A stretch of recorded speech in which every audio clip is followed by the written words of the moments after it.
A large project is underway in the middle of this desert, and the magnitude of this project is set to shock the entire world. What huge project is Egypt working on?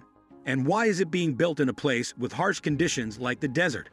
Before we begin, don't forget to like and subscribe to this channel for more intriguing videos like this, and be sure to watch this video to the end. Therefore, anytime we upload a new video, you will be notified so that you won't miss out on interesting videos from us. Without further ado, let's get started. The new Cairo capital city is one huge project between the regional ring road and on a centric spot between Katamea and El Sakna Road just outside of Cairo. Well, this mega project was not done because they wanted to, but because they had to. Therefore, we could as well speculate that the new capital city was built to gratify and also save the country from imminent peril, practically produced by its people. Egypt, an Arab country, is now battling a population boom in their country. As of March 1, 2023, the current population of Egypt is 107,460,026 based on world population estimates. The latest United Nations data show that Cairo, the country's capital city, is one of the most crowded cities in the world, which is a major issue given that this city is the country's capital. Due to a large number of people in the city, it has proven to be a massive political challenge for the governmental activities done in this city, making the country appear to be barely functioning. Because embassies and ministries in the capital city frequently clog the city, several methods have been devised to control this issue. But it has only created more problems. Methods, such as blocking several streets to ensure security in government buildings for their occupants only. That just adds to the city of Cairo's and the country's problems, judging by the current poverty and high fertility rates recorded in some parts of Egypt. The Egyptian government tried to solve this problem by launching a family planning campaign called Two is Enough. But that wasn't the only reason why the country needed a new capital city. When you look at maps of government buildings in country capitals like Washington, D.C. and United States, things like the Egyptian Parliament, a building that requires special security measures and at times must be sealed off from the rest of the public, but because it's located in a capital city battling with growth pressure, the political administration activities were just a huge burden and as a result posed several challenges, necessitating the need to construct a new capital city. The government took action in the 1970s to address this uneven sprawl by constructing new towns and planned suburbs in desert locations, such as Madinat Sida Oktubar, Madinat Al-Ashir Min Ramadan, and Madinat as Sadat to provide more insight.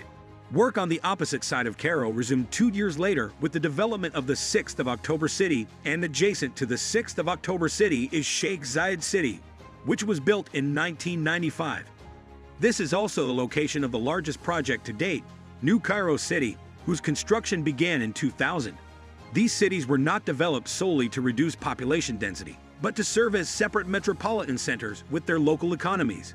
As a result, they were not created like other classic suburbs, such as those in Cairo, as seen on the map. Capital, the mega project, is seen to house government agencies, the parliament, 30 ministries, embassies, and an awe-inspiring presidential compound. Not only does the new capital have areas for new governmental buildings, but it also has a space to house a whopping 6.5 million people when completed because it is built like a futuristic city. The Egyptian government ensured that they allocated 15 square meters of green space for each inhabitant in the new construction greenery. This is a section of the project that is expected to be double the area of New York's Central Park.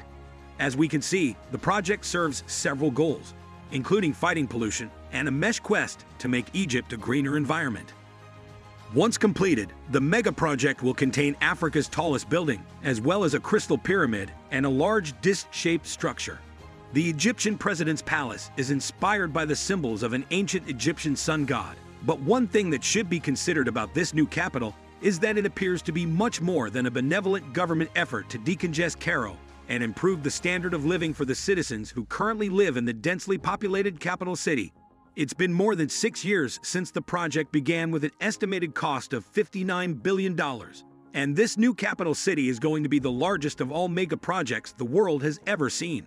But what cost is this project being built? A major part of this new capital city project is built by the Republic of Egypt's powerful military, with the Octagon building exerting dominance over other buildings constructed on the desert project. The government's finances have been severely strained as a result of the terrible economic crisis, and there are growing worries about whether the country will be able to complete.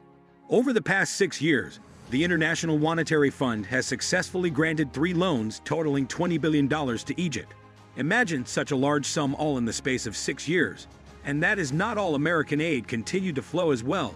Despite the country's economy remains in such a state, the investment bank Goldman Sachs once announced that the Arab Republic of Egypt needed a $15 billion bailout from the International Monetary Fund to fend off its creditors.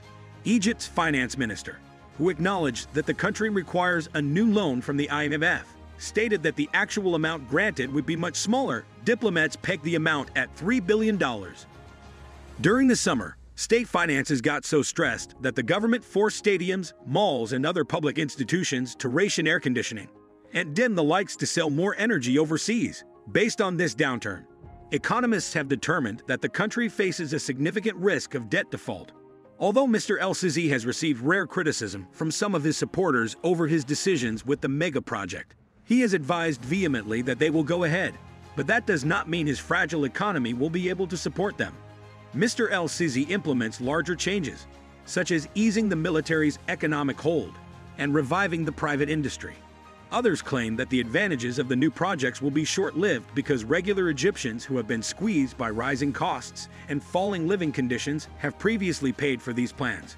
The first rumbles of dissatisfaction with the latest mega projects were heard in 2019 during rare anti-government protests in Cairo, when demonstrators chanted slogans mocking Mr. El-Sisi's wife about some suggestions that she had lavishly spent money refurbishing a presidential palace. "So what if I have palaces?" Mr. El-Sisi stated weeks later, after thousands had been imprisoned as a result of the protests, that they are for all Egyptians. Frankly, we cannot affirm that this is for Egyptians based on the role the military plays in constructing this project. The military owns 51% of the administrative capital for urban development, the company that facilitates the project, while the remaining 49% is owned by the Ministry of Housing.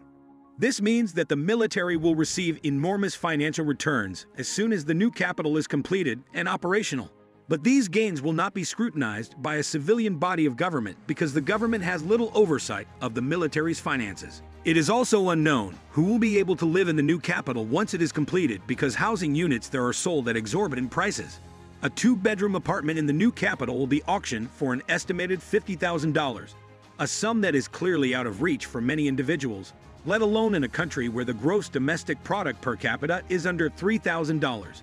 Based on these facts, it appears that the new administrative capital will be another gated community for the rich, doing little to meet the housing needs of Cairo's poor and underprivileged residents.